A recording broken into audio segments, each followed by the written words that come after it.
ہمارے ائمہ ہم میں سے مسجد شریف میں امامت کے لیے داڑھی شریف میں کنسیشن تلاش کرتے ہیں، سہولت مل جائے کہ جتنی سے امامت چل جائے اتنی رکھ لے۔ مجھے ذمہ داری سے کہنے دیجئے صوفیاء کرام، اس مغرب کے چیلنج کو آج کے وقت میں علماء بھی اس چیلنج کو قبول کرنے کو تیار نہیں، مگر ویسٹ کے اس چیلنج کو، جو سنت اور تمدن نبوی کو جو چیلنج کر پیش ہے، اگر پوری استقامت کے ساتھ اس پورے تمدن کو لے کر اس چیلنج کو قبول کرتے ہوئے کوئی ہستی کھڑی ہے تو حضرت خواجہ صوفی محمد اسلم صاحب نقشبندی کی ہستی کھڑی ہے۔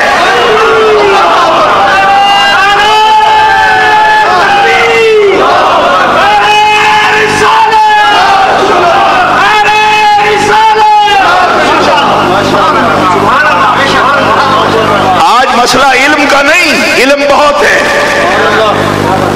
جو لوگ یہ کنسیشن تلاش کر رہے ہیں، تفسیریں لکھ رہے ہیں کہ گزارا ہو جائے گا، اتنا بھی ہو جائے تو ہو جائے گا، ان کے پاس علم کی کمی ہے۔ 10 جلدوں میں جو تفسیر قرآن لکھتے ہیں، علم کی کمی نہیں، سنت سے پیار کی کمی ہے۔ بات ترجیحات کی ہے، ترجیحات کی۔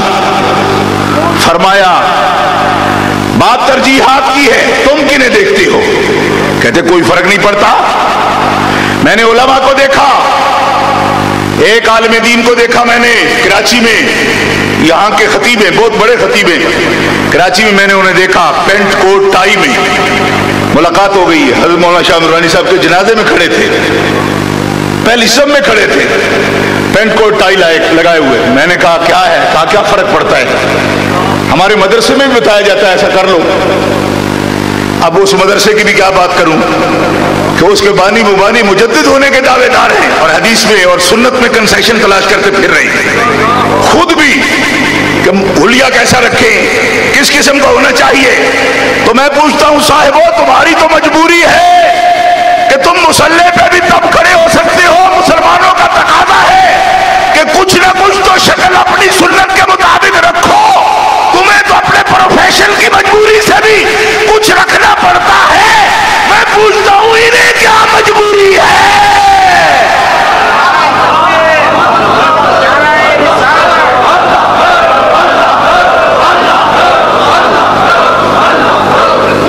انہیں کیا مجبوری ہے؟ انہوں نے تو مصلی کے لیے نہیں رکھی ہے، انہوں نے تو یہ حلیہ مصلی کے لیے نہیں بنایا، انہوں نے یہ حلیہ تو پروفیشن کے لیے نہیں بنایا، انہوں نے یہ حلیہ کوئی کام کسی کو دکھانے کے لیے تو نہیں کیا، اس لیے کیا کہ اللہ نے فرمایا النبی اولیٰ بالمؤمنین من انفسہم۔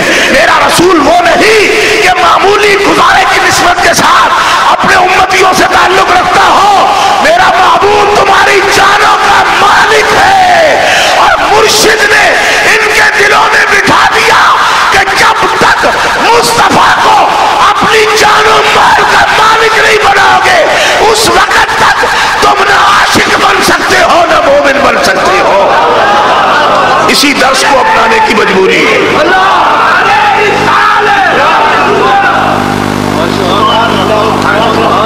اور اس کو ہمارے علماء ساتھی کہتے ہیں، ہم اشاعت دین کا کام کرتے ہیں، اشاعت دین کا کام کرتے ہیں۔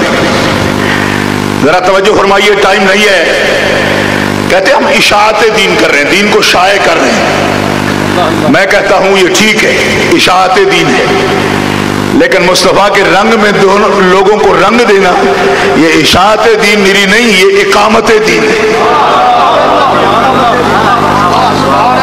پیار سے کہیے سبحان اللہ۔ یہ اشاعت دین نہیں، اشاعت تو ہے ہی، لیکن اس سے آگے بڑھ کر اس کو کہتے ہیں اقامت دین، اس کو کہتے ہیں اقامت دین۔ آج کچھ لوگ یہ سمجھتے ہیں اس سے کیا فرق پڑتا ہے، بڑی بڑی کتابیں آ گئی، چھوٹی چھوٹی ڈسکوں میں، انٹرنیٹ پہ سب کچھ آ گیا، کیا ڈھونڈتے آپ اس حلیے میں، کیا ڈھونڈتے آپ سنت میں؟ میں آپ کو متوجہ کرتے ہوئے بس چند منٹوں کے لیے آپ کے سامنے حاضر ہوں. صرف اتنی بات کہتا ہوں کہ پہلی امتیں علم کی کمی کی وجہ سے مار نہیں کھا گئیں. آج عیسائیت کا دنیا میں نام ہے مگر عیسیٰ علیہ السلام کا کوئی نقش کہیں نظر نہیں آتا. یہودیت دنیا کا سب سے بڑا فتنہ ہے مگر موسیٰ کلیم اللہ کی سیرت کی ایک جھلک بھی یہودیوں میں نظر نہیں آتی. تو یہودیت اور عیسائیت کا مسئلہ علم کی کمی نہیں. انہی کے چہرے میں انہی کے آئینے میں اپنا چہرہ دیکھو. جو لوگ یہ سمجھتے ہیں کہ یہ سب ضروری نہیں, میں ان کو بتانا چاہتا ہوں قوموں کی ہلاکت علم کی کمی کی وجہ سے نہیں ہوتی. آج ساری یونیورسٹیوں پر وہ چھائے ہوئے ہیں, سکالر ان کے زیادہ ہیں, ترقی بھی بظاہر ان کے پاس زیادہ ہے, لیکن جو چیز مر گئی وہ نسبت عیسوی تھی جو قوم نے مار دی, وہ نسبت موسوی تھی